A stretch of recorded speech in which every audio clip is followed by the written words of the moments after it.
नमस्कार फ्रेंड्स, कैसे हैं आप सब। आशा करती हूँ सभी बहुत अच्छे हैं। मैं पूजा वेलकम करती हूँ आप सभी का आपके अपने यूट्यूब चैनल अंकित वास्तु ज्ञान में। फ्रेंड्स, आज मैं आपको इस वीडियो के माध्यम से शुक्रवार यानी कि शुक्र प्रदोष व्रत की कथा सुनाने जा रही हूँ।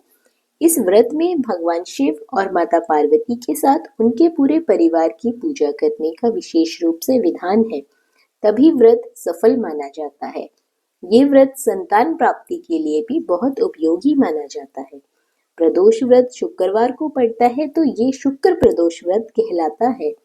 शुक्रवार के शुभ योग में प्रदोष का व्रत करने से आप लोगों को भगवान शिव के साथ साथ माँ लक्ष्मी की भी कृपा अवश्य ही प्राप्त होती है। तो चलिए फ्रेंड्स, सुनते हैं शुक्र प्रदोष व्रत की कथा। क्योंकि इस व्रत में यदि आप लोग व्रत रखते हैं, पूजा पाठ करते हैं, लेकिन कथा नहीं सुनते तो व्रत अधूरा माना जाता है। प्राचीन काल की बात है, एक नगर में 3 मित्र रहते थे। तीनों ही घनिष्ठ मित्र थे। उसमें एक राजा का बेटा था, दूसरा ब्राह्मण का बेटा था और तीसरा सेठ का बेटा था। राजकुमार और ब्राह्मण के पुत्र का विवाह हो चुका था। सेठ का पुत्र विवाह की बात गौना नहीं हुआ था। राजकुमार और ब्राह्मण के पुत्र के विवाह होने के बाद उन्होंने बोला कि आपस में स्त्रियों को लेकर चर्चा कर रहे थे। ब्राह्मण पुत्र ने नारियों की प्रशंसा करते हुए कहा, नारीहीन घर तो भूतों का डेरा है। सेठ ने ये पुत्र के वचन सुनकर अपनी पत्नी को तुरंत घर लाने का निश्चय किया। सेठ का पुत्र अपने घर गया और माता पिता को अपने निर्णय बताया। उन्होंने बेटे से कहा कि शुक्र देवता अभी डूबे हुए हैं। इन दिनों में बहू बेटियों को उनके घर से विदा करके लाना शुभ नहीं माना जाता। अतः शुक्रोदय के बाद तुम अपनी पत्नी को विदा करके ले आना। सेठ पुत्र अपनी जिद से टसमस नहीं हुआ और अपने ससुराल जा पहुंचा।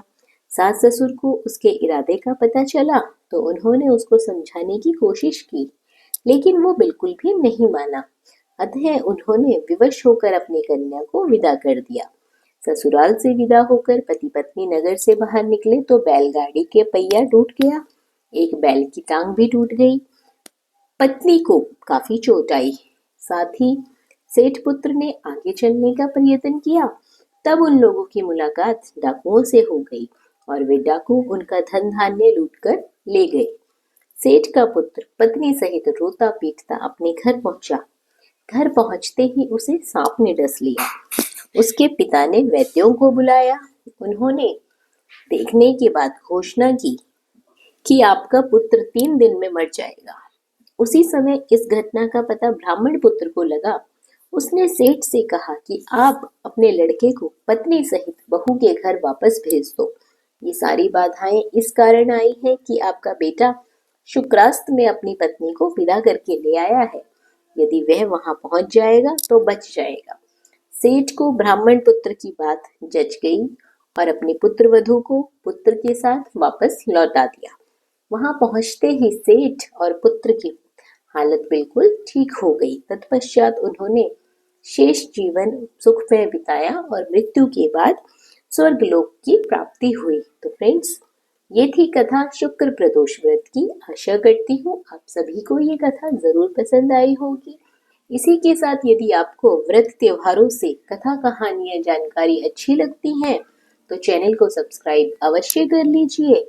बेल आइकन के बटन को दबाना बिल्कुल ना भूलिए ताकि हमारी आने वाली वीडियोस की नोटिफिकेशन सबसे पहले आपके पास पहुंच सके। बने रहिए आपके अपने यूट्यूब चैनल अंकित वास्तु ज्ञान में। धन्यवाद।